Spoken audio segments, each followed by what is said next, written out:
शक्तीपीठ महामार्गाविरोधात पुणे सोलापूर महामार्गावरती राजू शेट्टींच्या नेतृत्वाखाली रास्ता रोको आंदोलन करण्यात आलं।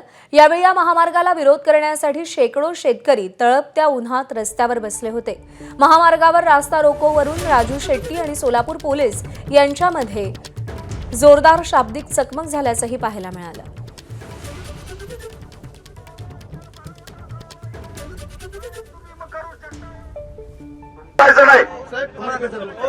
हे 40 मिनिटं सांगितलं ना जरा जरा बोलायचा पुन्हा बोलायला माहिती आहे तुम्हाला जबाबदारीने बोलायचा।